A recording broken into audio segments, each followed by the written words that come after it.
Welcome back, Dio Builders. I have another prop tutorial for you guys. I'm making wooden beams today.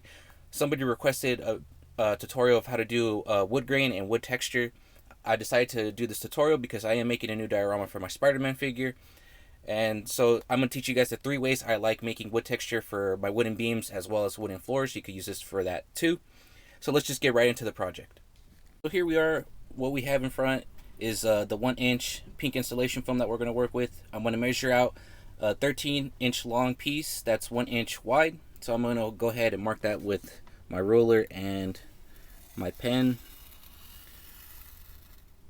I'm going to go ahead and get this straight as possible.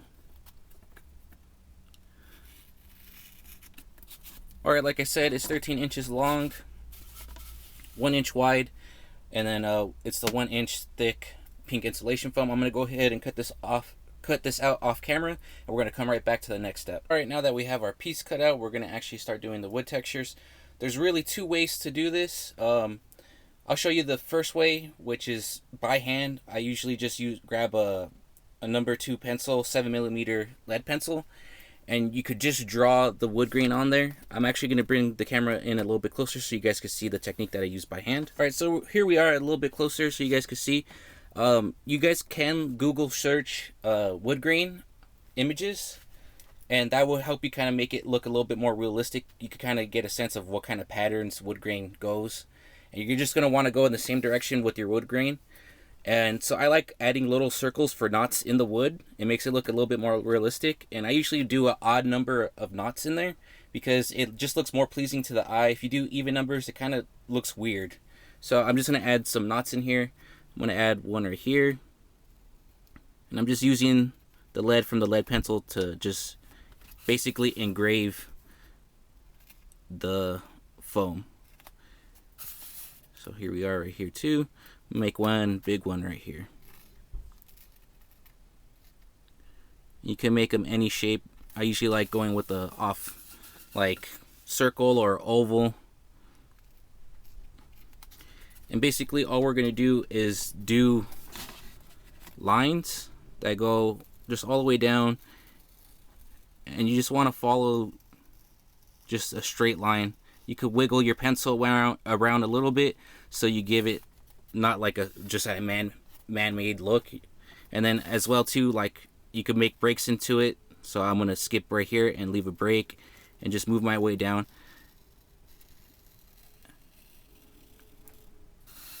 As you guys can see, I'm just moving my way down.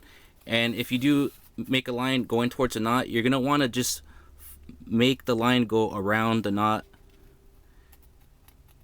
Just come back around down and go down this way. So every time you encounter a knot, you're going to want to go around it. So it just makes the lines go out and out some more. I'm going to do a couple more lines on camera, and then I'm going to finish up the first side of it. So I'm just going to go ahead and just make a bunch of lines. Like I said, just try to make them randomly, make them as squiggles, break them up. And here I'm hitting another knot, so I'm going to go around it. And this is going to give you that wood grain look when you go around the knots. The more times you go around it, it's going to look better and better each time.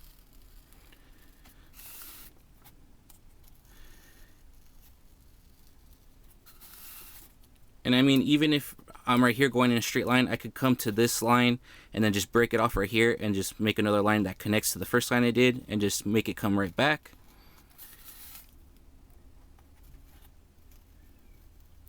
And here I am hitting another knot, so I'm going to go around that knot as well on the opposite side and just bring it back this way. And then I'm just going to come back and show you guys the finished part of the front, and you're going to see how this comes into play. Just make sure you space out your lines evenly. And like I said, if you jump them up in certain areas right here and you come back with another line, you could just come back to this line, and you don't even have to go back into this. You could just go straight past it. That just gives you more varied lines, which is really good for wood grain. But like I said, the most important part is when you come to the knot, you want to make your line going around the knot. And same thing if you come back with another line in this direction, you just want to make sure you follow that same line around the knot. And like I said, I'm going to go ahead and finish this up. off camera the front facing and then come back with the side facing pretty much done. Alright, so here we are. I have the wood grain done. As you guys can see, it looks really well done. Just give you a good overlook of the wood grain. And I did do this side. This side I didn't really add any knots because woods, if a knot goes from this side, it goes all the way through usually, or halfway through. It usually doesn't have a knot going sideways. But I do like adding some sometimes, because sometimes the wavy lines just don't look natural, so it's good to have a break in there somewhere where I just follows that break and it really distracts from all the wavy lines that are jumbled up next to each other. But I just used the same technique that I used in the front on the side. I just made more straight lines and didn't really add any knots on either of them. As you can see, it came out pretty good. So that's the technique I used by hand. The next technique I'm going to showcase right now, I'm going to set this piece aside. I'm going to show you a quicker, faster way. It looks more realistic. This is the way I like, this is the technique I like using the most. And what we're going to do is going to grab another piece of foam. And this is the blank side of the piece of foam. And this one's really easy. Like I said, you're going to want to still do the knots by hand if you want knots in there. But what I'm going to use is this wire brush. It's pretty much used for like cleaning barbecues, and then especially if you're like cleaning spots off of like concrete, you could use this with some thinners that they use to clean concrete. And it also came in a 3-pack, and it comes with this one. This is a bristle brush. Pardon me. I like this too for for making more shallow lines in the wood. Sometimes it looks better than the deeper cut lines with the wire brush. Sometimes does. It digs into the foam a little bit too much. This won't dig into the foam. It actually creates smoother lines. With this, if you're not careful, you're gonna have like scrape marks on there. Basically, it's like when you're using a dull razor blade and it jumbles up the foam. You might get that with the wire brush. But it's still good to use, and this is a really fast technique. So I'm going to go ahead and demonstrate the wire brush. And basically, all you're going to want to do is want to follow the same thing. Just if you're going to do the grain going this way, you want to go with that pattern. And you just want to press lightly with your wire brush. And you just want to wiggle it around as you go across. Sorry for the noise. It is wire brush on foam.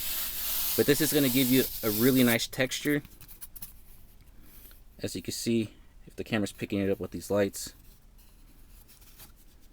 So I'm going to go ahead and make a couple passes. I'm going to cover this whole side with the wire brush technique, and I'm going to come back because I don't want you guys to suffer through the noise. Okay, so here it is with the wire brush technique already put it on there. As you can see, it gives you a really fine wood grain look. You just make a couple passes and you get all these nice wood grains. It's really fast and easy. It only took me a couple seconds off camera just to do it. Before you do start painting this, you're going to want to dust all the foam off, because when you do scrape it with the wire brush, it does create a lot of dust. And I want to make sure you guys are aware of that, to make sure you wear a dust mask, especially when you're using the wire brush. And like I said, you're going to want to add knots in here. So what I just like doing is grabbing a mechanical pencil, and the same thing, you could draw them in, or you could just push them in.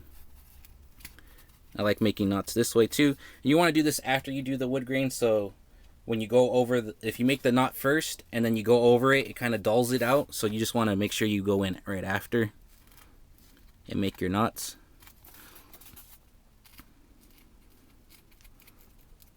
You want to push them in.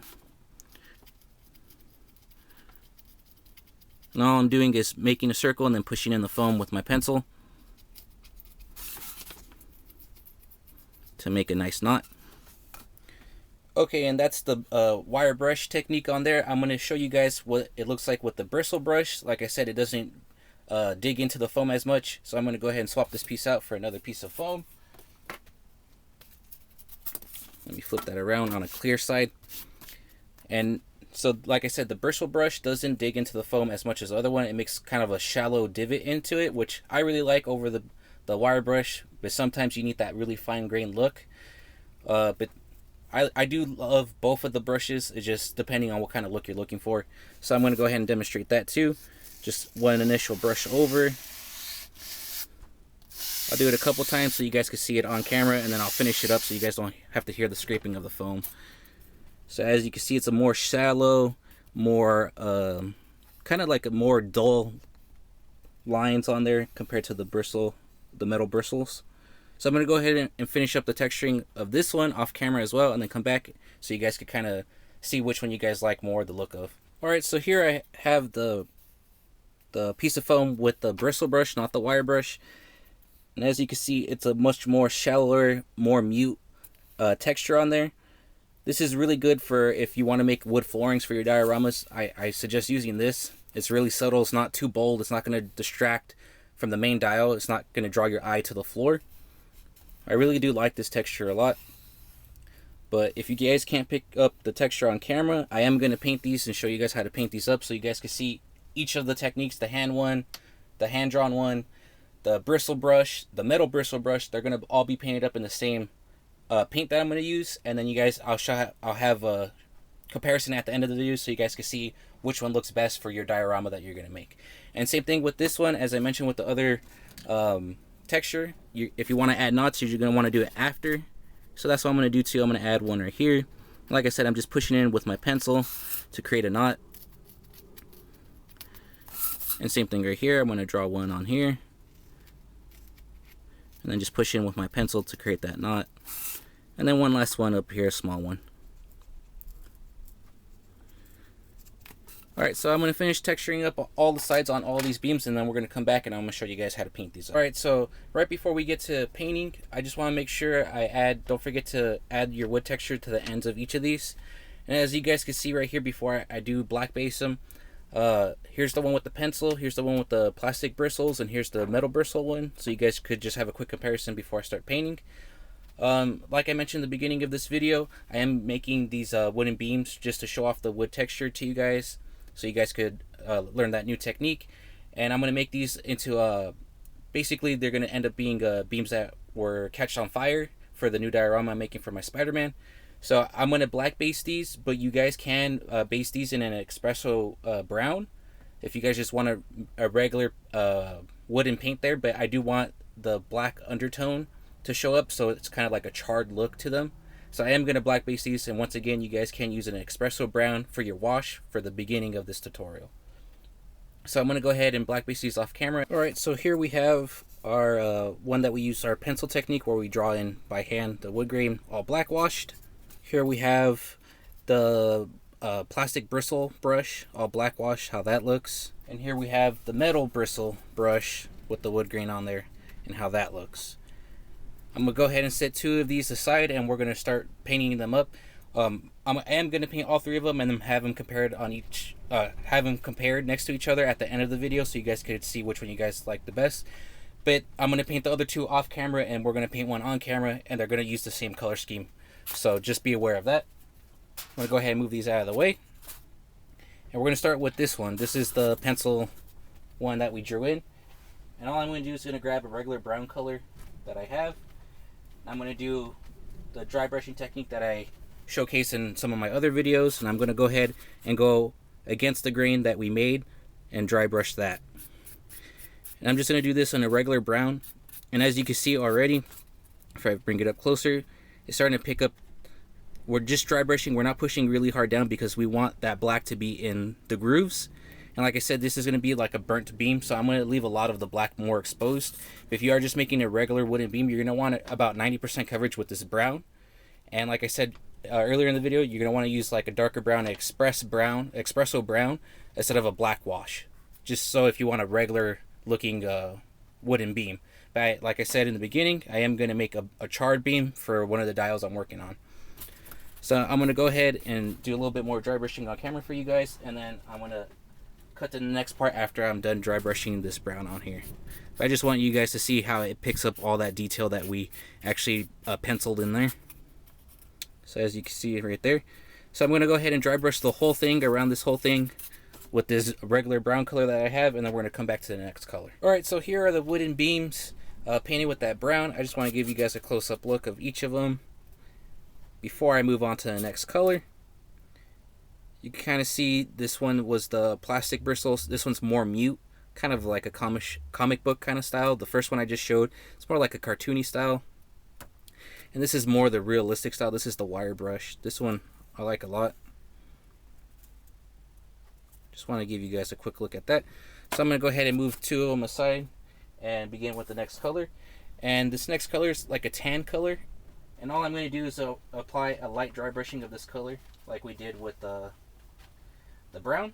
But this is just going to be a light dry brush. You don't want to go too heavy on this because it's a really contrasting color to this. So like I said, I just want to make sure I get my brush really dry. And again, we're going against the grain out with this because we don't want to get any cracks. You just want to kind of just go randomly across your piece. And if you do accidentally go too heavy with this, you could go back with your same brown color and kind of mute the spots that you went heavy on. And this is just adding the highlight to the piece. So I'm just going to finish up this front part so you guys could kind of get the idea of what's going to look like. And then I'm going to dry brush the rest of them with this color. So as you can see, it adds a nice contrast, a good highlight on there. So I'm going to go ahead and dry brush the rest of these with this color, and we're going to come right back. Alright, now that I have them fully dry brushed and fully painted, I just want to give you guys a quick close-up of each of them. There's that one. Here's the one with the plastic bristles. As you can see, this one really benefits with the dry brushing. You can get those wood grain to come out really well. The knots look really well on this one. Here's the one, like I said, with the metal bristles. This one came out really good too. And I have pictures at the end of close-ups of all of these by themselves so you guys can see all the texture and everything really good. I hope you guys enjoyed this video. And as always, guys, don't forget to leave a like, a comment, and hit that sexy subscribe button.